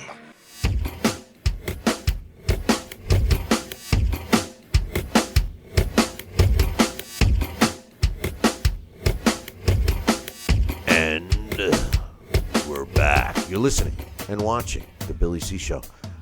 Glad you could join us. And speaking of joining us with me now is my man Sal Rocky Senecola, who's not paying attention because he's just putting his headset on. I tell you the truth, I think I'm going to call for that pool because I think that would look good in my backyard. And plus, it looks like it's a good workout, doesn't it? It does. It's a good workout. It's safe. You have the endless pool. You're going to keep swimming. It's going to be water pushed past you. And I would see if you get a bigger model. I would get like a wave pool. See if they could put a rush of water. Maybe because I would like to surf in a pool like that. Hey, I got an idea for you. Why don't you call that 800 number, Sal, and ask for the free idea kit, and it will help us out, Sal. All you got to do is ask for the kit. Nobody has to buy it in order to help us out, Sal. I love these so, ideas, and that goes for everyone else that's listening to the show. I like that idea. If you want to help us out, call for the free idea kit from Endless Pools. 1-800-949-9259. 1-800-949-9259. Call, say you heard it on the Billy C. Show, and get an information kit. And if you buy it, you buy it. If not, you still help us out, right? Absolutely. But can you imagine that? Have it revved up to a degree where the water's rushing past you and you're on your surfboard and you can do some cutbacks and all this stuff. I think that'd be pretty neat. Yeah, man. And then you'll know I've lost my mind when I start fishing in there. Oh, I'm fishing in the stream. I got the bait bouncing right there. Anyway, we got another email. Funny. This one's from my man Chip, or actually we know him as Mitch. And his subject is AJ, Anthony Joshua. He says, if I'm Anthony Joshua, I go after Luis Ortiz first. First of all, the guy is threatening to sue if he doesn't get the fight because he happens to be the mandatory. Secondly, it's the perfect time. He fought 3 times in 2016, but by the time he fights Joshua, it'll have been around 9 months since his last fight. He's also coming off an injury, which caused his last fight to be canceled. In addition, his last 2 opponents were David Allen, who had only 9 fights, and Malik Scott, who took a dive against Deontay Wilder. And in parentheses, he says, talking about fixed fights. He says, lastly, he has a promotional problems. He went from Golden Boy to Matchroom to PBC all in a couple of months. Joshua, get that guy now before he gets healthy and gets a few fights in, and then faces you. Get through that, then fight Wilder, then whoever else, especially since Wilder's taken a stance of not fighting Ortiz because he's failed a drug test. Even though the guy has been tested numerous times since, he's using the Povetkin angle to say he's not fighting either of those guys. Of course, Stavern, another guy who's failed the test, is okay to fight. Is that true, Deontay? And this is from my man Mitch. He makes a great point. Deontay Wilder ducking 2 guys. Now, I don't blame him for ducking Povetkin, Sal. Povetkin failed 2 tests, but to duck Ortiz, Deontay Wilder, the guy's... He's Toro from Harder They Fall. I mean, we can't say it any different, right? Well, like I said, only because he hasn't fought what you would like to see as far as top of contention. And I think that if he tries to show that he will do that, and he gets in a ring with the top opposition, then he defeats them. Then I got to give him all the credit in the world. But until that, yeah, he's going to be Toro, and I don't mean a matador with a cape, red cape. No, I think that my man Mitch has a pretty good idea. I would love to see Anthony Joshua take on Ortiz. First things first, Klitschko's got the rematch clause. Whether he's got to decide, I think he's deciding within the next week or so.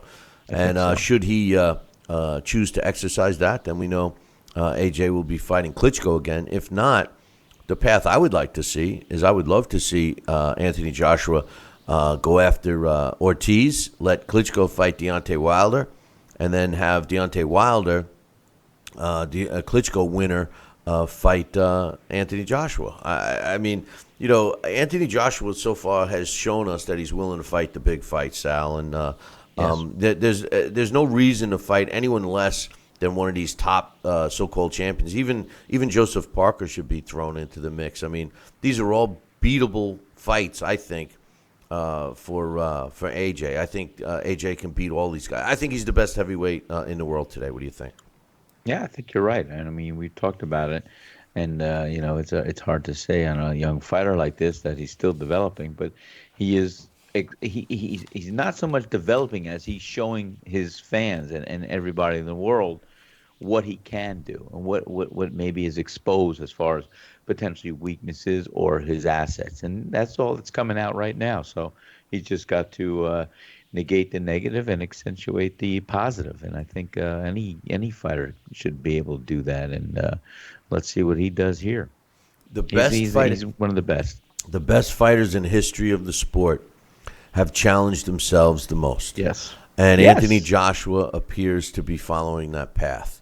And in his case, although, the safest way I can say it is Anthony Joshua is getting better and better. And that's what you want out of any athlete.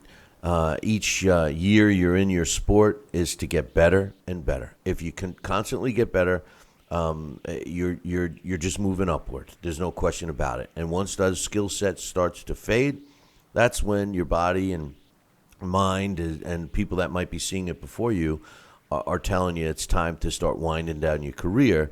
Otherwise, you become susceptible to, danger in terms of boxing getting beaten up, or even in a contact sport like football, slowing down a step. And if you're a running back or a receiver, getting hit a little harder, or if you're a defensive guy, not taking those that impact like you used to when you tackle a fellow player. So Yeah, I think the time is right now. He just had the biggest win of his career, and he's only got a handful of guys to beat, and then his place is secure. I mean, it's that simple for him.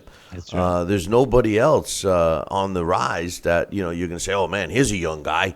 Here's a 10-0 guy. I can't wait to see fight Anthony Joshua. I mean, come on. There's plenty of guys there right now that he could fight.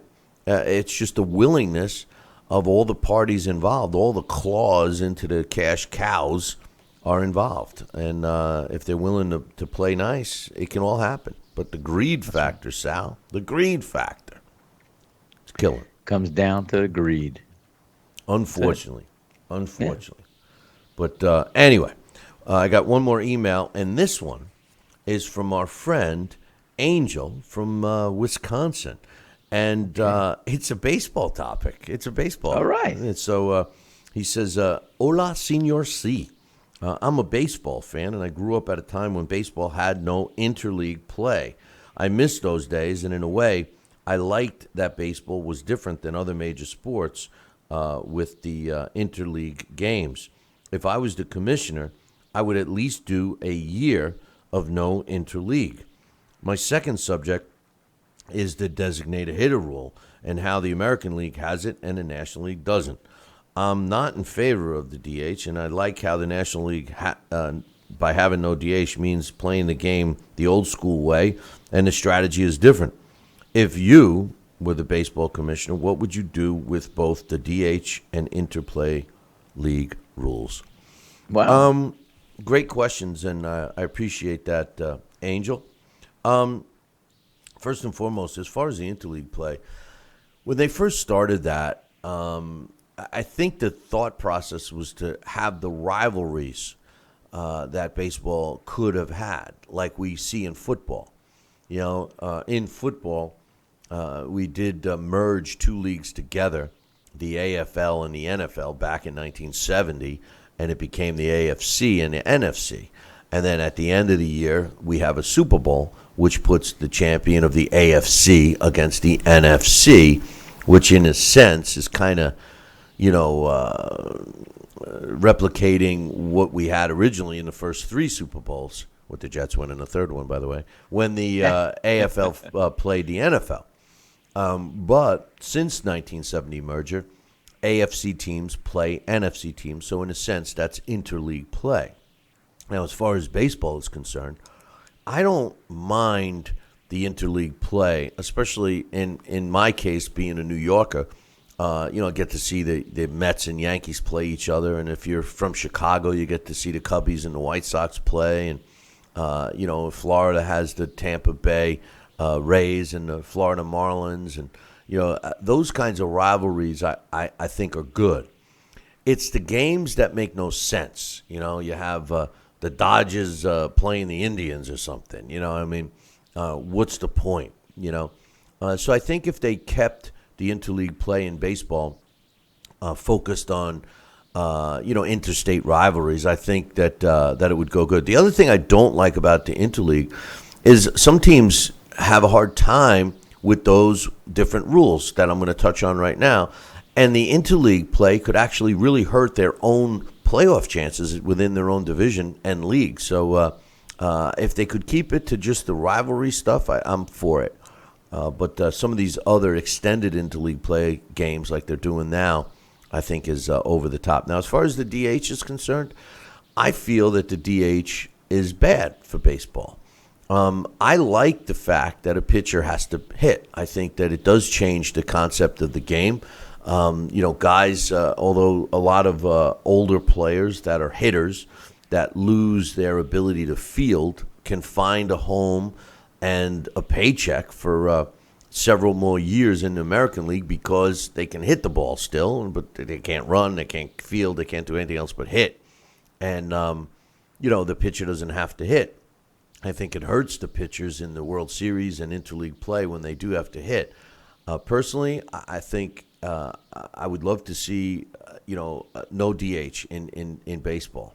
But the only thing is that what makes the two leagues different is the DH. And the fact that the National League has a tendency to play small ball and the American League likes to knock balls out of the park. So it's a matter of preference. Me personally, I only like interleague play when it's interstate rivalries, and the DH I could do without. What's your thoughts, Sal?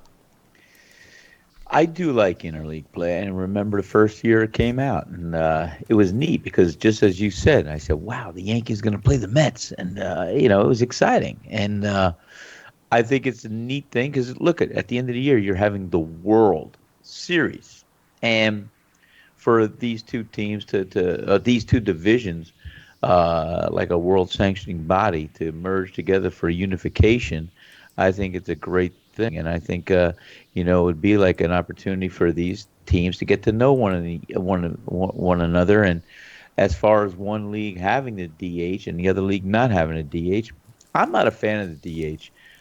Simply for the fact, as you said, I think the pitcher is the ninth player on the team, and he should be able to bat.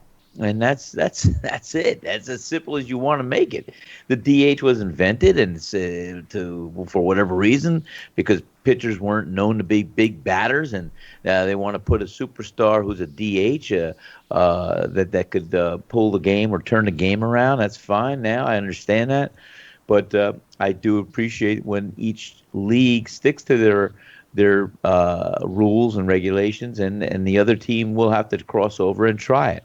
I'm not a big fan of the DH. I like to see a pitcher get up at bat because he's still the ninth man on a team that can do that. I think we should have a DQB, a designated quarterback for teams. I mean, maybe that would help. But in any event, we got our trivia question. Now, I'm going to give you guys another hint today, and I may do this one more hint if we don't get a correct answer tomorrow. But if we don't have a correct answer, I'm going to save this one. I'm not going to give you the answer because I'm that kind of a guy, and we'll move on. But here's the question. Now, if you're the first one to answer this question correctly by emailing me, Billy@TalkinBoxing, that's TalkinBoxing.com, you'll win your very own copy of the Title Bout Championship computer game, the same simulation game that Alex Papali uses for our Blast from the Past. So if you're the first one to email me, Billy@TalkinBoxing, that's TalkinBoxing.com, you'll win the prize. Here's the question.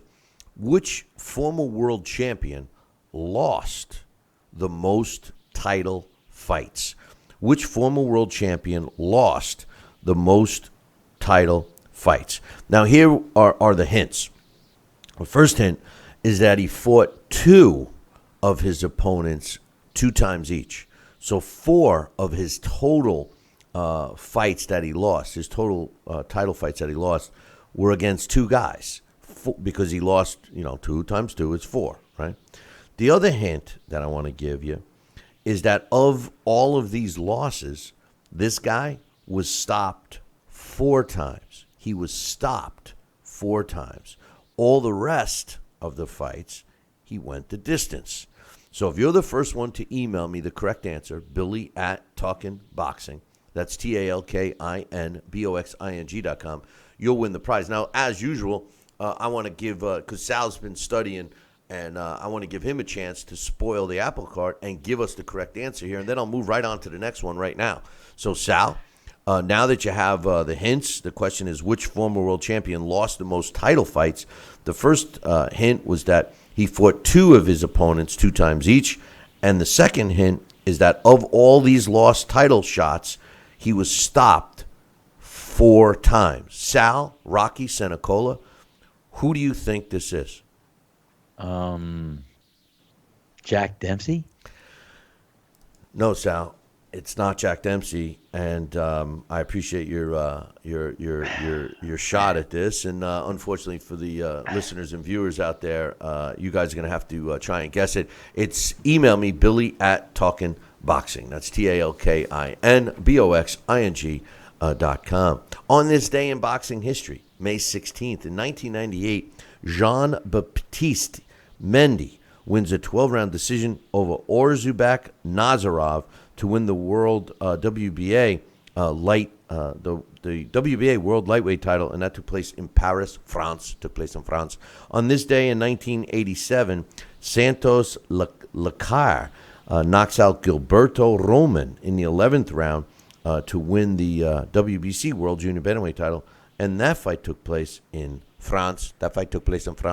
On this day in 1929, former World Heavyweight Champion and Boxing Hall of Famer Max Baer makes his pro debut with a second-round knockout over Chief Caribou in California on this day in 1929. On this day in 1977, Muhammad Ali wins a 15-round decision over Alfredo Inviciosolista to retain his WBC and WBA World Heavyweight title, and that took place in Maryland.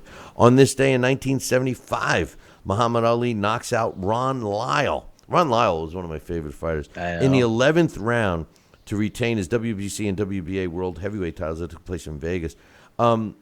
Just to go show you how great of a fighter Ali was, just go punch up Ron Lyle and see what he looked like. Unbelievable. And finally, on this day, May 16th in 1955, Rocky Marciano knocks out Don Cockle in the 9th round to retain his World Heavyweight title. It took place in San Francisco, California. The Rock would fight one time 4 months later and stop Archie Moore in the 9th at Yankee Stadium, and then retired at 49-0. Sal, any final thoughts as we wrap it up today? I was just going to give you my thoughts from when I took that deep breath earlier, unless you want to save it for tomorrow. Yeah, let's save it for tomorrow because, our final thoughts, we're out of time. So hold that thought. And don't hold your breath, but hold the thought, anyway. So I just want to remind everybody, make sure you tune in tomorrow morning. Same bat time, same bat channel. Until then, ciao, baby.